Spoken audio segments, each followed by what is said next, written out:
Good morning, good afternoon, good evening to wherever you are for this past Virtual Summit 2020. My name is Daniel Shrader, and this is Learn Faster in a Container, a Docker introduction. Before we get going with the full presentation, let's explore everything PASS has to offer. They've got a lot of great programs out there, everything from a pro membership to PostgreSQL Saturday, PASS Marathon, and the virtual groups. PostgreSQL Saturday is actually how I first found PASS. It was a random Saturday, and I was able to go there, and I learned an awful lot. Everybody there's fairly local, and it's a really great time, especially once everything for this pandemic passes. I really look forward to going back to the PostgreSQL Saturdays. Virtual groups also have a ton of stuff for us. There's a bunch of different ones based on your interests, and they're usually around lunchtime. So, a lot to be given there. Before you leave at the end of the session, please fill out your session evaluations. It helps me and PASS know what you liked about the session and what you didn't like. It also helps them figure out what they want to put in for the next summit. And just a gentle reminder, if you fill it out before Friday, November 20th at 5 p.m., you have a chance to win a prize. And for a little bit about me, my name's Daniel Shrader, and I am a principal programmer at NextEra Energy in sunny South Florida. This is where I work with data scientists building pipelines to feed their predictive models with data from our over 10,000 wind turbines. Those turbines generate tens of billions of data points every day, so we've quite a bit of data to work with. I do this using a variety of technologies, with everything from Python, Docker, and Lambda, to SQL Server analysis services, Redshift, and Power BI. It's a really fun place to work, and I get to play with a lot of cool tech. Before we get too far into the presentation, I want to give you a little bit of an agenda. We're going to start off with why Docker, and then how to get started with it. And then we're going to talk about the different pieces of Docker, from images to containers. We're going to have a bunch of demos. I hope you'll enjoy those. I had a lot of fun making them. We're going to talk about orchestration, and then I'm going to leave you with a little bit of where to go next. I like to start these sessions off with why Docker. Why do we want to spend the time to learn this tech stack? There's so many different technology stacks out there. What makes Docker special and important for us? Docker gives us an awful lot, particularly in repeatability. I'm guaranteed whenever I spin up a Docker container that it's going to run the exact same way on a Windows machine, on a Mac, or on Linux hardware. The only time I see some things, and it'll be apparent right off the bat, is if I'm running on an ARM. For example, on some of the ARM cloud resources that are out there now, a Raspberry Pi, etc. And at those cases, we'll have to build an image especially for that. The next one is an isolation of resources. Many times when we're deploying out code, we just assume, oh, this version of the library is installed on the machine. Well, when somebody else goes out and deploys their code, they might say, oh, we need to upgrade it. And that causes an incompatibility and causes things to break. This isolation of resources is at the container level and doesn't allow things to crosstalk. It makes it really powerful so that you can quickly push out code. The next one is lower hardware requirements. Because we're not required to run a guest operating system on every single container we launch, because of the way it's designed, we're able to run more on the same hardware, or we can go ahead and even lower the hardware that we have. This makes it very powerful. Easier management really comes into play because we're packaging everything inside of a container. We don't have to worry about, if I want to deploy out this piece of code, that I have to make sure all the prerequisites are there. I don't have to make sure library A is installed or that environmental variable is set up this particular way. I can simply say, I want this container. These are the settings that I know I need. Please deploy. The next one, and the one that we really care about for this session, is faster testing and faster learning. With Docker, we're able to install things faster than we ever have before. If anybody's ever gone through the pain of trying to install and configure a database, they know it's going to take anywhere from a half hour from the first time that you've used it to anywhere to 3 hours later. With Docker, we can literally pull an image of a database technology that we like or we want to try, install it, and try it within minutes. This makes it extremely powerful for us, especially when we're trying to learn a new technology stack. It lets us try it out and see if it's not worth us pursuing it, we can put it to the side. Or if it's something that we're interested in, that we can keep going with it. And finally, it's free. Docker Community Edition's free to download and use. Let's discuss the components that make up Docker itself. There's the client, which is where you're going to interact with Docker for the most part. Images, containers, the daemon, which is the background processes that you talk to through the client itself. And then the registries. And while they're not baked into Docker, they are a major piece of it. Let's start with images, and particularly their life cycles. I'm fortunate enough to live only a few hours away from Kennedy Space Center, so I kind of equate everything to rockets, and hopefully this will give a good mental model for everyone else. An image starts with pulling the base image, and this will be from one of the public repositories or one of your internal ones to your company. You'll then script the changes that you're concerned with. Then you'll add all the files. We have to be realistic here. The base Ubuntu image is not going to have your code. From there, we're going to go ahead and build it. We're going to compile it essentially and say, hey, this is everything that we need to have there. And we'll run it. Once it's run and it runs the way we expect it to, we can then push that image back up to whichever repository that we're using. This allows us to then pull the image to other machines the exact same way that we did for that base image. This is extremely powerful, especially when you're looking at doing something at scale and having many machines running the same exact image. So what is a Docker container? Are they a virtual machine? And that's really not it. They work very differently. They actually all communicate to this one core kernel and use a technology called Linux kernel isolation, and that prevents one container from talking to the other container directly. You have to go through a common interface, just like you would if they were different machines. It prevents environmental variables getting leaked between the two. It gives you that safety net.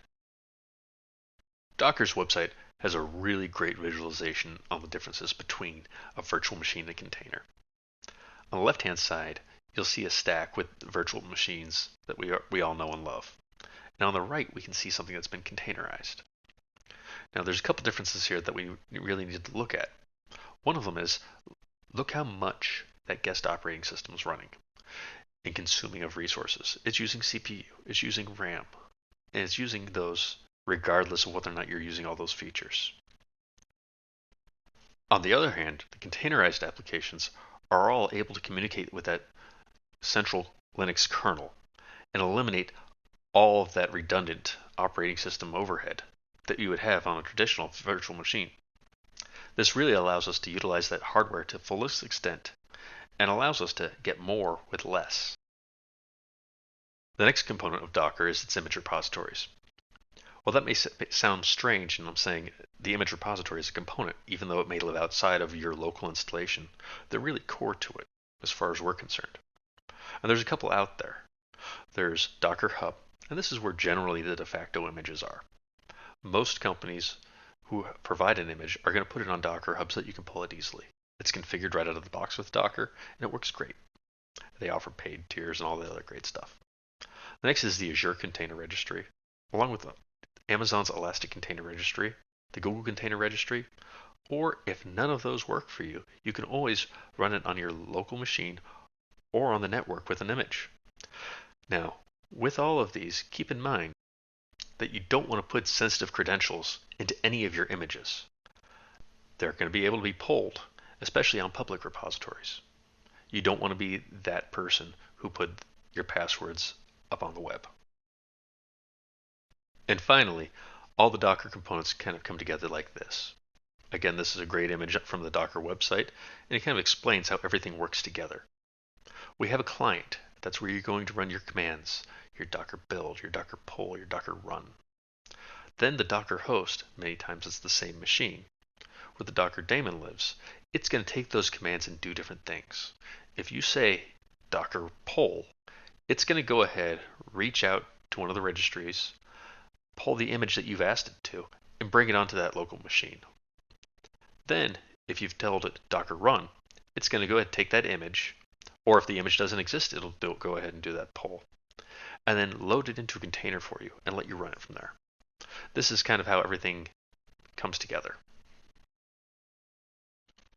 And this leads us to the next section. How do we actually get started? How do we install Docker? What do we do? What are all the commands that we need to really worry about? Now, as we said commands, I like to think them as words right now for you. And I've put up a bunch of the commands that are out there, but right now they're just random words. You're looking at them, you're going, gee, thanks, Dan. This is an awful lot to throw at me for an intro session. And I'm not going to do that to you, don't worry. What we're going to really focus on today is we're going to focus on these words: build, container, image, port, PS, pull, push, registry, run, stack, and tag. We're not going to worry about any of the other ones. Those will come in time. And for today, for you to accelerate your learning, you're not going to worry about them. So now that we know about these words, how do we install it? Now, we have a couple different options. Linux, there's the command line. Mac, it's a simple installer. You download it, install it, and you're done. For Windows, we have a couple of things we need to worry about. First off, we need to make sure we're on Windows 10 Pro. And then we're going to go ahead and download the installer. Now that installer is going to ask you if you want to enable Hyper-V. You're going to tell it yes. And to do that, it's going to need to do a reboot, and then it'll come back and finish the installation. But what if you don't want to go this route? What if you don't want to install it on your local machine? What if you're going, I'm not sure if I'm going to like Docker. I don't know if this is for me. Well, there's a lot of options out there. And a few of them are installed on a cloud resource. Spin it up, use it, and destroy it when you're done. And that leads us into how to install Docker on an Azure virtual machine. Now I'm going to assume a couple things. First off, you have a Microsoft Azure account. If not, it costs nothing to create one. And typically they give you a few credits here and there to go ahead and spin up some resources and try it out.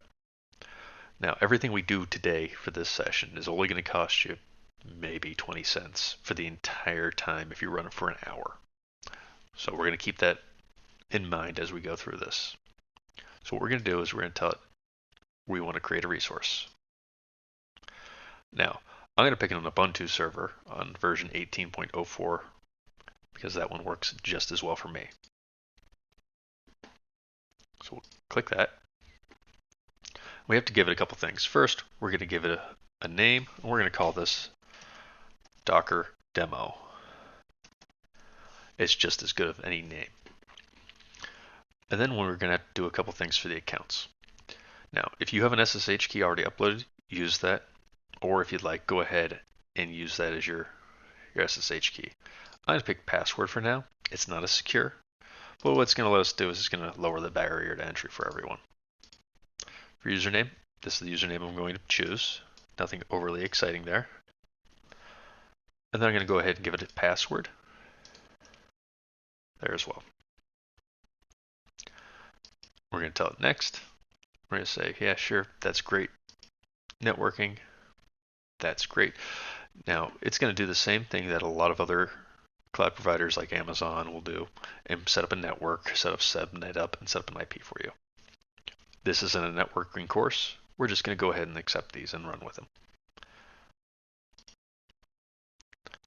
And we can turn off the boot diagnostics. We don't care about those for now. Tell it advanced. We don't have to pick anything on here. You're free to do it, but you don't have to. And tags. Since this is just a test machine, we're not going to tag it. If you're using another account, you may have to tag it. But for my personal account or your personal account, you don't have to. Review and create. And what it's going to do is it's going to go ahead and check to make sure everything looks right. Here it says, hey, everything's good. Let's go ahead and hit the create button here.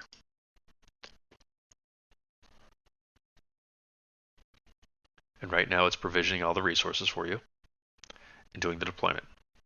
In the background, it's creating security groups. It's going ahead provisioning a virtual machine for you. And I may pause it right here while it deploys and let the video editing catch up. All right, that took a few minutes. Let's go ahead and take a look at the resources now.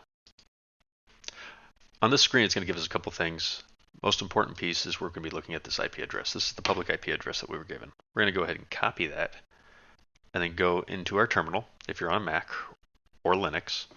If you're on Windows, you might have to use the PuTTY tool. And we're going to go ahead and say SSH into the user that I made. And we're going to say at the IP address we copied. Enter. We're going to tell it yes, accept the fingerprint. Enter. And now it's going to ask us for a password. We're going to have to give it the password that we had copied earlier. I'm going to just copy and paste that. And enter. And there we go. We can do list. We'll see there's nothing in there. Great. So we're going to do a couple things now. I'm going to first tell it to paste. I'm going to just sudo apt-get update. That's just to make sure everything's up to date. There's nothing overly exciting there. Then I like to have a half-decent text editor on there. So as soon as that's done, I'm going to paste this, and I'm going to just tell it to install Nano. And that's just so it's a little easier for me when I'm in the SSH terminal to take care of this type of thing. And then finally, we're going to go ahead and actually install Docker here. Now on Ubuntu, this is how you do it. On other OSs, it may be different. Again, Mac and Windows, kind of GUI driven. Linux, it's always command line. So I'm going to go ahead and speed up the video in this section here just so we all don't have to watch it install. All right, that only took a few minutes. And we're going to test to make sure that Docker was installed properly. And we're going to go sudo docker ps. And that's going to tell us if there's any containers that are running. Right here it tells us that none are running, but it also lets us know that it's installed. And we can also go ahead docker version and find out what version it is. And that's, as of right now, this is the current version. And that summarizes how to install Docker on an Azure virtual machine. It's not too terribly bad. It's the same as any Linux machine that you would have laying around.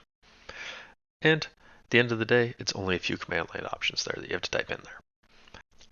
And while the Windows or Mac GUI install is a lot simpler, the Azure VM lets you install Docker and not have to worry about putting anything additional on your machine in case you decide this isn't the path for you, because that is a valid option. But after this session's over, I hope you'll find that Docker is a really interesting tool and will help you learn faster and that we know how to configure a machine. Let's talk about images. And what exactly is an image for Docker? In a sense, it's just a simple text file called Dockerfile.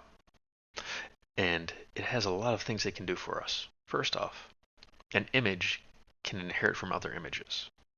In general, this is where you're going to get started, at least. You're never going to want, at least right now, to say, hey, I want to start from nothing. Here's where you're going to say, I want to use an Ubuntu image. I want to use the SQL Server image, or any other image that you know is working.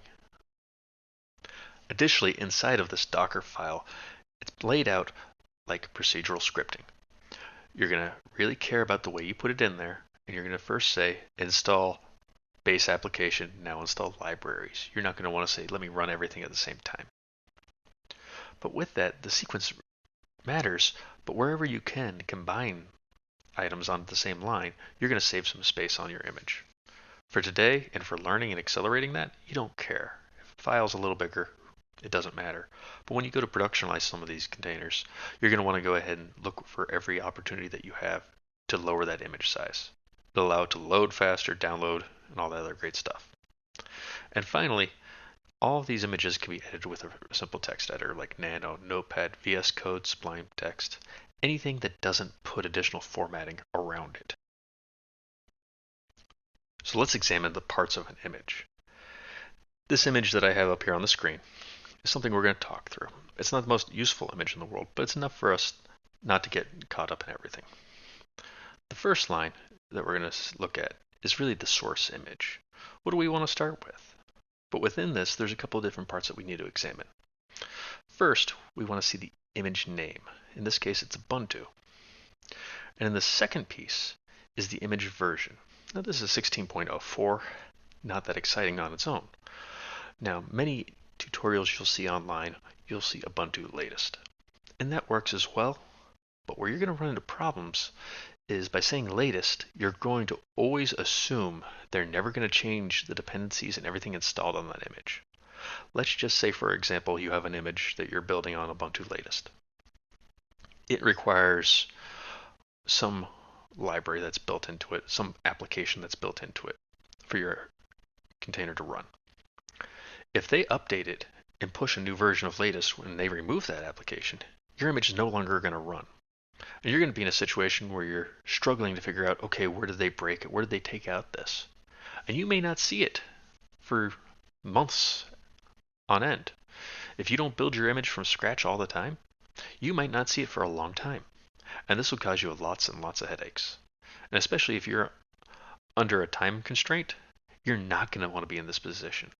So my suggestion would be always, wherever you can, tie it to a particular image. It's going to save you a lot of heartburn later on. The next piece is the scripted changes. Now this is going to be stuff, and you'll notice that it has run in front of it. Run apt get update. Run apt get install -y wget.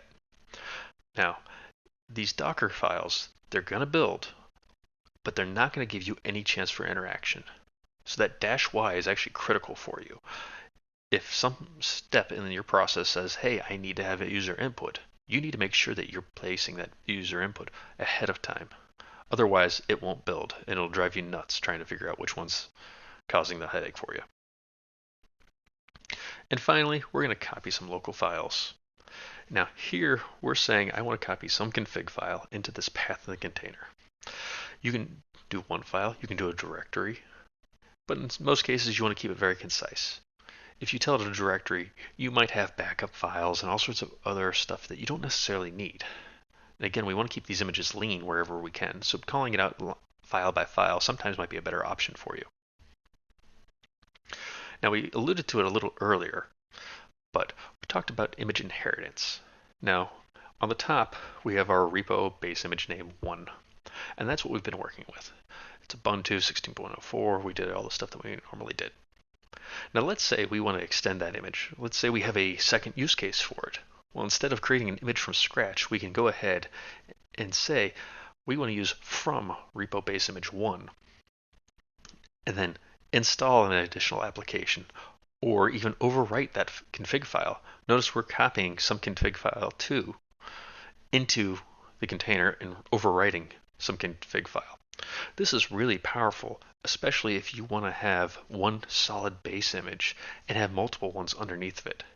It's going to let you go ahead and not have to keep having the same boilerplate code every single time. You can have one base image and then a dozen children images. It really helps you. And speaking of building these images, let's talk about how we can do this. Now, this is the command we would run to build the Past Summit Demo 1 image. Here we have Docker and its action in a period. Now this is assuming that you're in that local directory. You're in that directory that has whatever files you're copying into it. That's very critical. You can pass a path into there, but typically this is easiest. And then we're going to tag it. We're going to say, hey, this is Past Summit 2020/Demo 1.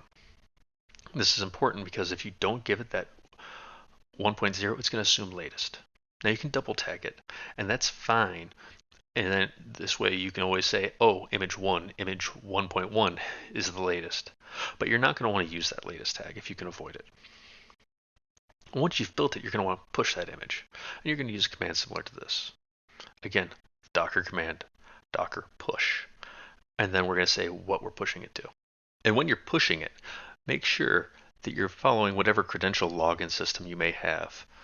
Whether it be Docker, Amazon, Microsoft, Google, they all have different ways of authenticating. So you're going to want to make sure that you have that done before you try to do the Docker push command. Now that we know how to build the image, we want to run it. And we're going to run that image inside of a container. Now Docker has this simple command to run it. It may look long, but we're going to break it down so we know what each piece is doing. The first piece is going to be the docker command, docker action, which is run in this case. Next is going to be the port mapping. Now this is optional. If you have a container that doesn't necessarily need to be exposed and it works within itself, you don't have to have this. But if you have something where you want to actually expose it out, so like a database, this is what you're going to want to use. Now this first piece is the host. This doesn't have to match what the container port is. What we can do is we can say container port may be 80 if it's a web application, or 1433 if it's SQL Server, and expose it out on another port entirely. This is awesome because we can go ahead and run the same container multiple times on different ports if we want to try something different and see if it reacts differently. The next piece is the container name. Again, this is an optional parameter, but it's going to really help you in the long run. You're going to be able to say, oh, this is the container that I'm trying to look for, instead of some weird name that Docker will automatically assign. And trust me, it assigns some strange names sometimes. It's almost comical. Now, here you're going to keep in mind, you're not going to want to name everything container name or test container. The reason why is it'll say, hey, sorry, I have this container already there. The next step in this is the image that we want to run. Now, this image, if we've built it on our local machine, will already be here. The Docker daemon's going to say, hey, it's already here. I can run this without an issue. Now, if you're running this image on a private repo, whether it be on any of the cloud providers or on your local network or whichever it may be, you're going to want to make sure that you're authenticated in there, because otherwise it's not going to be able to pull that image. All right, now for the demos. We've got a couple demos lined up for today. And the first one that we're going to look at is Portainer.io. Now, many may have not heard of Portainer.io, but what it is a UI for Docker that runs inside of a container. The main reason we're interested in this is because it's easy to use. Remember, you want to use Docker to accelerate your learning, not necessarily learn every command line option there is out there for Docker. So what we're going to do is we're going to go ahead and run this command right below here in our terminal to go ahead and get it up and running. Now, if we look at it, we're going to do the docker run command that we've seen in the past. We're going to tell it to run in detached mode, not overly important for today, but essentially it lets it run headless. And then we're going to tell it ports, and we're going to tell it 9000 to 9000. That's just saying expose the port inside of Portainer to the virtual machine we're running on, or on the machine we're running on if you're running as localhost. We're going to tell it restart always, and that simply says if the machine goes down, start it up again. If it crashes, start it up again. Then we're going to go ahead and pass a volume in here. We're not going to worry about that too much for today, but essentially what we're doing is we're passing the volume that Docker is running on to that container. Portainer is going to allow us to provision containers, so it has to have access there. And then finally, we're going to say Portainer/Portainer, and that's going to go ahead and pull our image up, the image that we want. So let's go ahead and jump to our terminal. And what we're going to do is we're going to copy that command that we had run earlier. We're going to go ahead and paste here and enter. Now here we can see it actually pulling the image. It doesn't have it locally on that machine. So what it's doing is it's actually going out to Docker Hub, downloading it, and bringing it in. It says it's done now, so we can go something as simple as sudo docker ps. We can see that it's running, and we've even named it Portainer. So let's go ahead and jump to the web browser so we can take a look at it. Now we know this is our IP address. Let's copy this and paste it right in here and tell it 9000 for the port and hit enter. Now, it doesn't seem like it's doing anything. That's not good. So let's go ahead and just do a quick test. We're going to do a curl localhost 9000. Hit enter. Helps if we type it right. And we're going to see that we've got that command in there. It's running. Something else is going on. And what's going on is, particularly inside of Azure, we've got some firewalls that we have to open up so that we can get to there. And what we're going to do is the fastest way is going to be to go to virtual subnet and click here. And then we're going to see that this is what we've got here. We're going to tell Docker demo. And then we're going to look at that for this network security group. You could have gone to it directly, but this is a little easier, especially since we're trying to figure this all out. And we're going to go ahead and allow some security rules in there. We're going to tell it add. And we're going to tell it source any, source port any, destination any. We're going to tell it port 9000. Now this isn't very secure. Your network folks are going to hate this. Don't do this in production, please. But this is enough for us to go ahead and continue our learning. So I'm going to go ahead and name it 9000N, as fun and exciting as that may be. Add. It sometimes takes a little bit. So right here we can see that it's creating the security rule. Once that's done, we'll be able to test it out to see if that works. And it says it's done. And what we can do here, and we see Portainer's available. Great. So now we have to go ahead and create a username and password. Now, admin's probably not the best username, but again, it's good enough for today. We're going to go ahead and paste in our password. We're going to say create user. And this is going to give us a couple options. We do not care about any of these right now. We're going to tell it local because as far as it's concerned, we're running on the local machine. We're going to tell it connect.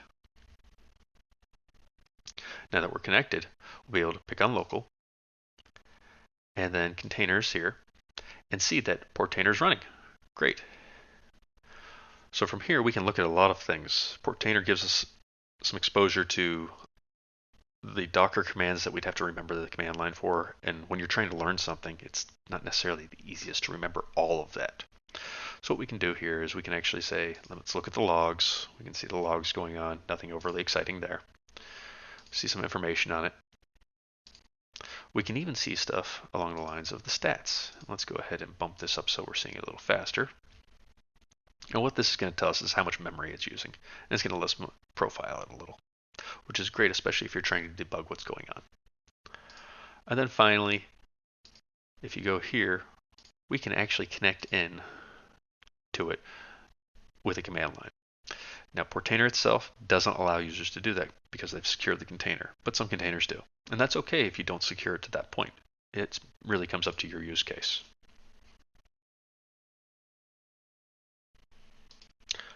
Now that we've got that, let's go ahead and see what our next demo is. Now the next demo is going to be Postgres. Now you may be thinking, hey, this is a SQL Server conference, why are we talking about Postgres?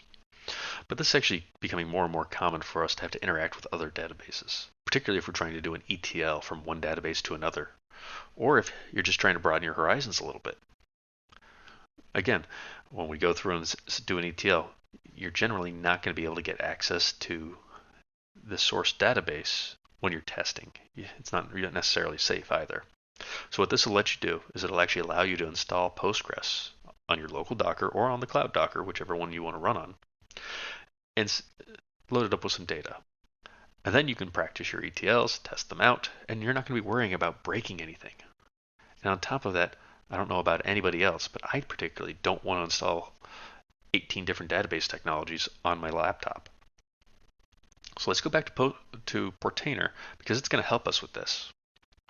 And what we can do is we can go into this piece that's called app templates. Inside this app templates, they've gone ahead at Portainer and loaded it up with a bunch of different types for us, which is really, really useful. We're not going to go through all of them, but particularly for us, MySQL, MariaDB, Postgres, Mongo, and even SQL Server. Now, let's go ahead and load up the Postgres one real quick. In the super user, we're just going to call it SA because, hey, why not? And then we're going to call this, let's just use a very fancy password. That's as good as any. And we're going to tell it a couple other things before we say we're done. We're going to show advanced options. And what we're going to do is this allows us that port mapping that we've talked about in the past. We can go ahead and tell this 5432 That's the port that it runs on. But we could do a couple different things here. If we wanted to have two different ones, we could tell it different ports. This is particularly useful when you're trying to go through practicing an ETL or testing out an ETL and seeing, hey, does it work? Yes. And then you could switch to another one very quickly and see, does it still work even if I do this change? It makes it very quick for your development cycle to iterate through this. And what we're going to do is we're going to tell this to deploy the container. Sometimes it takes it a couple minutes because remember, I've never installed this container on the machine before.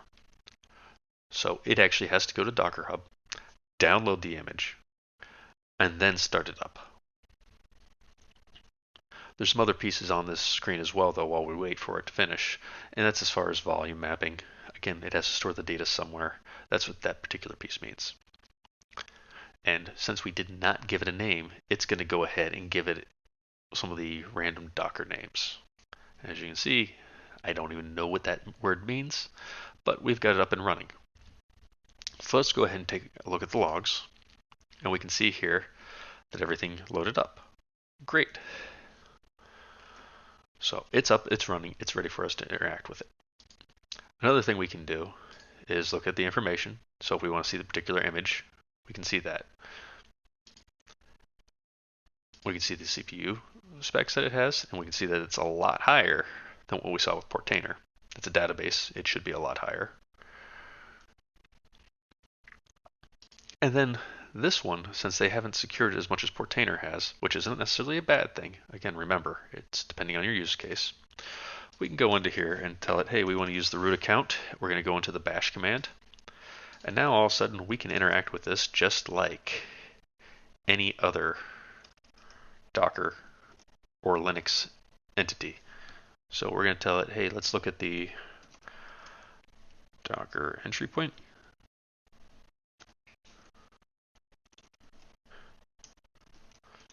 And we can even see everything that's going on there.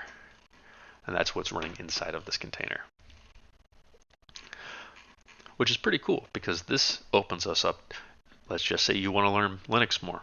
This really gives you a safe playground to run with. So let's go ahead and disconnect from this containers. And now let's just go with we want to be done with this. We don't want to use this container anymore. It's done. We don't have any use for it. We shouldn't be using it. So we can do a couple things. One, we can pause it. What that's going to do is it's going to unload it out, and we're not going to be consuming resources on that machine anymore. Or we can go the ultimate route and tell it to remove it. And we're going to tell it to remove any volumes, and this is going to allow us to have a totally clean slate here. We're not going to have to worry about, oh, did we mess up the database somehow? Trust me, I do that a lot. It lets me bring it back very quickly. It also forces you to script some things a little bit better too. So we'll tell it remove, and it's gone ahead and removed that.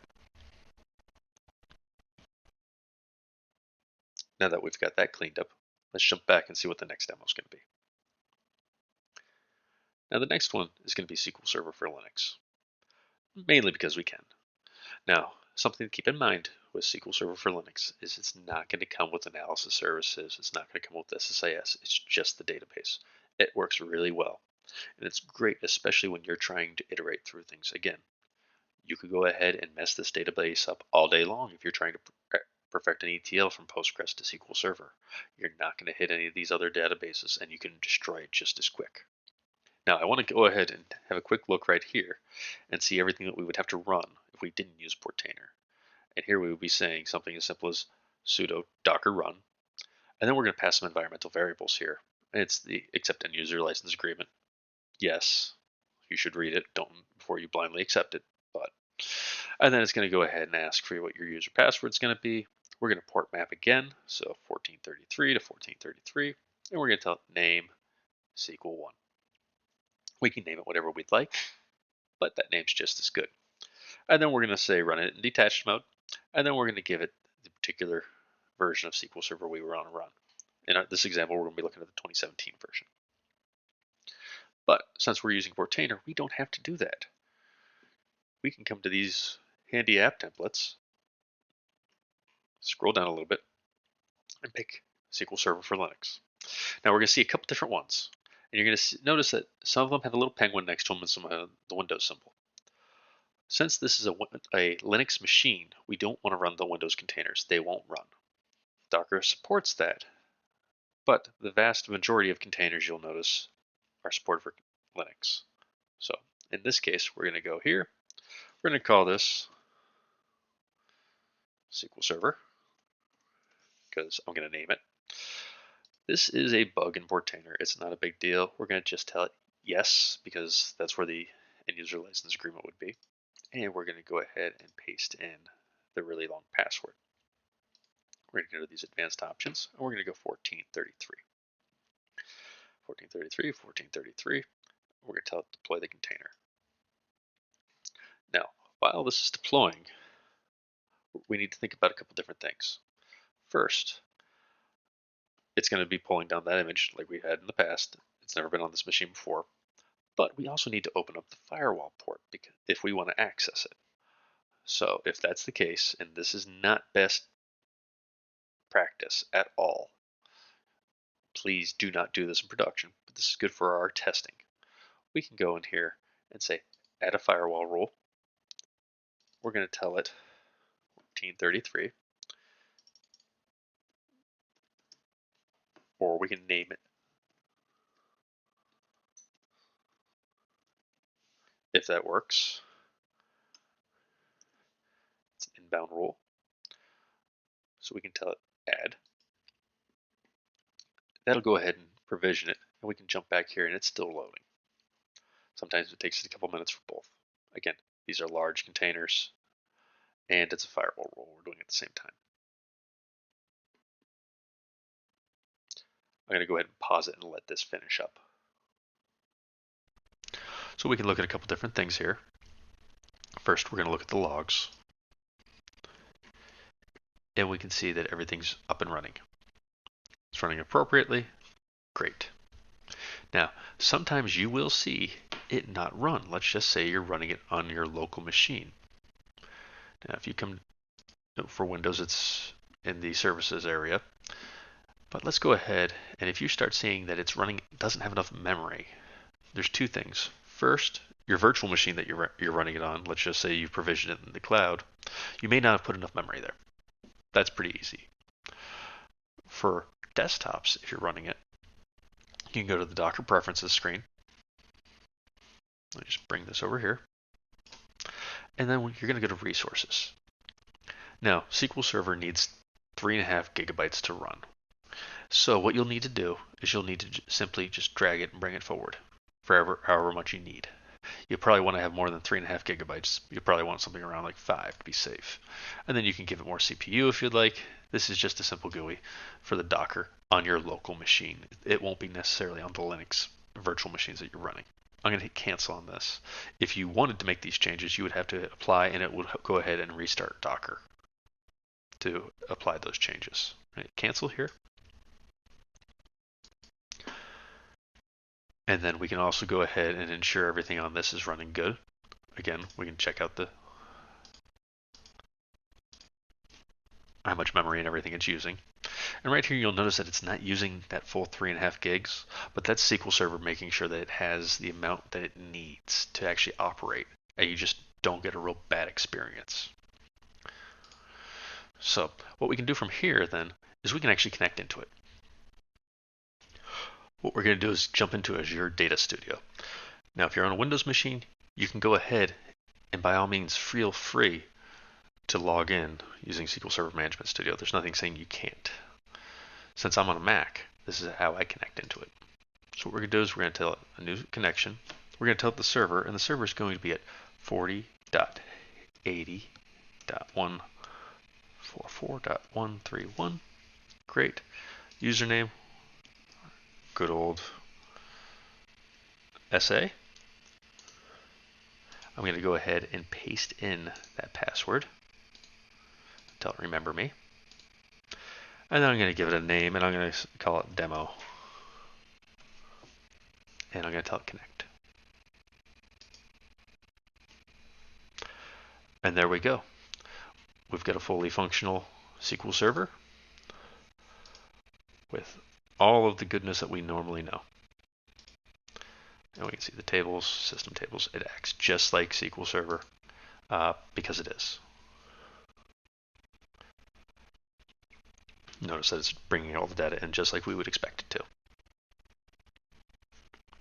So again, what we can do now is let's try failing it. Let's go ahead, click back into Portainer. We're going to pick SQL Server. We're going to pause it. So it's paused. It's not using resources anymore on that machine. Let's go back to Azure Data Studio, and we'll just change this query to make sure that it's not giving us anything funny. We'll tell it run. And notice that it's not running. The machine is turned off as far as it's concerned. But what we can do now is come back here and tell it resume. And notice that it's back just like it was. No problems. We can even tell it, hey, let's run another demo there. So that gives you a lot of flexibility, especially if you're on a limited developer machine. You can spin it up, bring it up, run it, pause it, continue it. It gives you a lot of flexibility. So it becomes really powerful for your workflows. And just something to keep in mind for those following along, make sure when you're done with this, if you're using Azure, that you spin down all the resources. And this can be done as simple as going back to your Azure dashboard, going to all resources, selecting them all, and then selecting the delete button. And make sure you type in yes, and then hit delete. It'll take a couple minutes to delete everything, but eventually it will take care of it all. Sometimes you might find something that may stick here or there. You'll have to retry that, just to make sure that you don't get charged. For the last major part of the session, I really struggled. There's a ton of great stuff inside Docker that can help you learn faster, that can help you learn Docker more. But I think orchestration will actually help you overall understand where the big benefits of containerization technology is. Let's start with the definition. What is an orchestrator? And the simple definition is, it's a tool that places containers somewhere in a cluster of compute resources. Nothing more than that. Some orchestrators have a ton of bells and whistles, and some are more of a bare bones model. But at the end of the day, they all are placing a container into a cluster of compute resources. And there's a bunch of different types out there. First off, there's Docker Swarm. It's built into Docker, which is pretty cool and nice. It's just Docker Swarm init, and then you have it. You can add machines to it, you can take them away. But it's fairly basic with some of the other bits and pieces of it. Then there's Kubernetes, and it has a ton of options, a ton of features.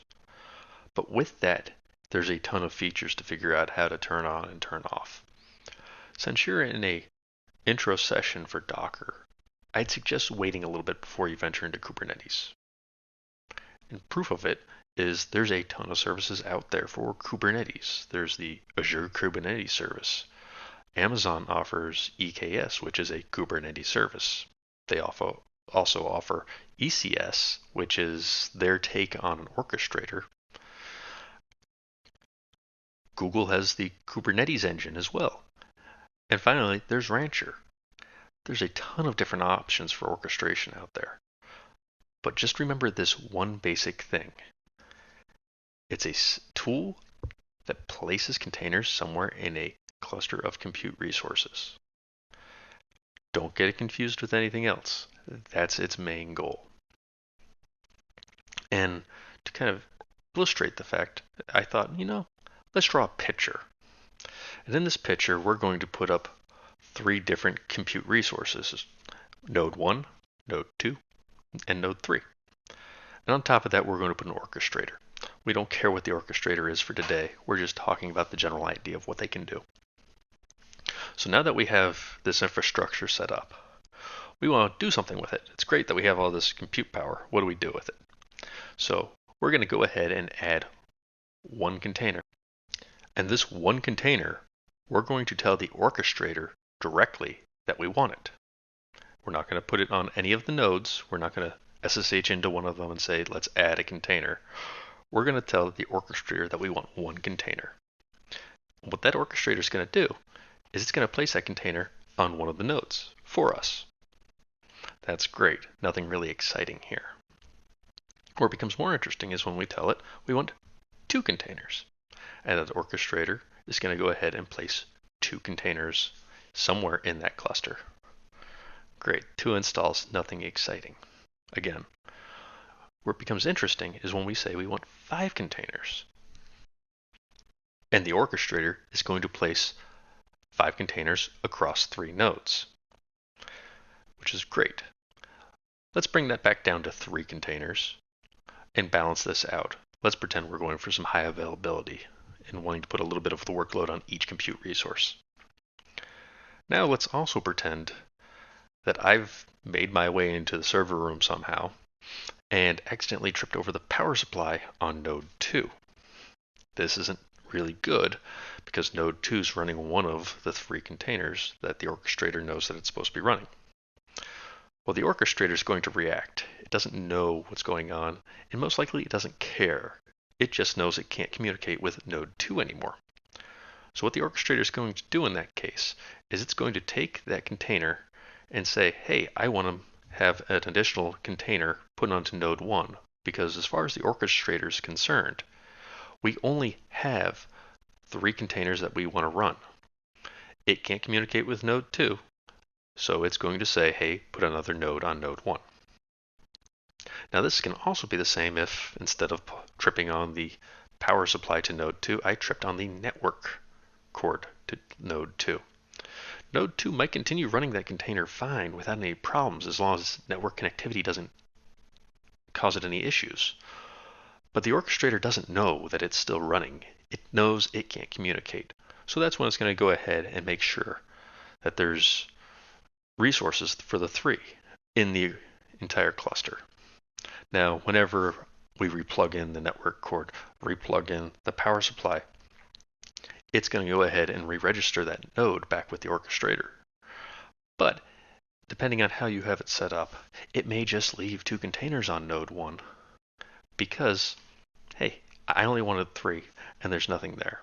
If you told it to do something more like a spread placement group, it might move one of them over, because if you lost node 1, you'd lose 2 containers. But in general, you've got 3, and that's what its goal is right now. Now, while these diagrams may have given you a general idea of how it works, how can you go ahead and learn this? How can you go ahead and at least have an idea of what's going on after everything's said and done? So what we're going to do is we're going to jump into the terminal, and I'm going to run a command called docker swarm init. I know I said earlier it doesn't really matter which orchestrator, but if you have Docker installed, you have Docker Swarm already installed as well. So we don't have to install anything extra. All we have to do is type in this command, and then it creates a manager. We're not going to worry about that part of it or any of this token stuff that's there. The token is so that other machines can join this. We don't care about it for this demo sake. So what we're going to do is we're going to go ahead and go to localhost 9000 because that's where I'm running it right now. You might have to put in your username and password. Nothing exciting there. And then we're going to go into the local, and then we're going to go to stacks. And we're going to tell it to add a stack. Now we don't really care about everything that's going on with this stack as far as this is concerned, so we're going to call it demo. And then we're going to paste a snippet of code here. C V. And what it is it's a definition of what I would like. It's similar to Docker Compose, except this is defining the stack itself. And here I'm saying I want to use Trafic, which is just a software load balancer. I'm exposing some ports. Like I did in the earlier demo, I'm exposing the Docker sock to it, but in this case, I'm telling it can only read. And then I'm deploying out a simple who am I image. It doesn't do anything really exciting. All it does is say what the container's name is and a few other bits and pieces of information. We're telling it what we want to be in a replicated service mode and that we want 2 replicas. And then we're giving it a little bit more data along the lines with the limits and saying, hey, it's allowed 0.2 CPU and 40 megs of RAM. And then finally, this is some stuff just for Trafic, and that is telling it to give it some configuration, essentially saying, hey, if I go to this slash, I should give me the port. And all I'm going to do is deploy the stack. Again, nothing overly exciting. It may take you a little longer because I've already pulled these images. And what it does is it spins up some stuff called services. We can get to it in two different ways. And we can see, hey, I have two here. And what I can do is I can go to localhost. And great, I have a host name. I can hit refresh. I have a different host name. Nothing too earth-shattering here. But where it becomes interesting is let's go into services, or we can go right here, and we can tell it, let's scale up to 6 containers. I want 6 containers running. And it's going to go through and deploy out 6 different containers, all running the same bit, and map it out to the same port, so I can hit refresh multiple times, and we can see the images are going through. Great, woohoo, nothing special there. But where it becomes cool is if we go to these containers, and we tell it, hey, let's pretend that we're going to unplug whatever compute resources these are running on. We can remove them. I'll tell it, get rid of everything. Okay. And I should only have 1 here. Great. Well, let me refresh this. Because I've told the orchestrator that I want 6 compute resources, it's gone ahead and provisioned all those resources back to get us to that count that we want to have. So we go here, and again, we can hit refresh, and we've got that. And as if I hit refresh here, we can see that we have 6 resources here. I can go to services and scale it back down if I'd like. Let's just say it's an ETL or something along those lines. We can make it go faster or slower based on this. So it really gives us some flexibility in our designs. And if we hit here and hit refresh, we should only see a few different ones. And again, if we go to containers here, it's gone ahead and it's gotten us back down to only 3. So that's it in a nutshell. If you want to turn off Docker Swarm when you're done, you can tell it Docker Swarm leave, and you tell it force because right now it's considered the manager and you're back into your normal mode. So that's orchestration for the most part. It's a really powerful tool. It really helps you do a lot. And remember, the orchestrator is not the container technology. Many people confuse that and say container technology for orchestrator or orchestrator for container technology. If you get only one of a few things out of this session, please get that. And that kind of comes up to what's next? Where does your journey continue from here? This is only an hour-long session, so there's a ton of other information out there. As far as online training goes, there's courses that I've taken that I found quite beneficial to myself, such as A Cloud Guru's Docker Fundamentals, Linux Academy's Beginner's Guide to Containers and Orchestration, PacT Pub's Getting Started with Docker. If you'd like to be able to just purchase it and not have a subscription, that's a great option. And then there's the next features to investigate. The next feature I would say to investigate is Docker Compose. It's going to help you go ahead and build out pieces of containers that don't necessarily fit into one. You could have a database container with a web interface on one piece, or a database container and an API with a web interface. It lets you do a lot of interesting things, and it'll speed up how fast you can iterate through things. It also will allow you to experiment some and test out rules as far as networking goes. With that, thank you. It's been a lot of fun doing this session. I hope you've all gotten something out of this. Again, my name's Daniel Shrader, and I'm going to go ahead and put the references at the end of the slide deck for everybody who needs them. It should be attached to the presentation. And then we're going to go ahead and open up the session for Q&A.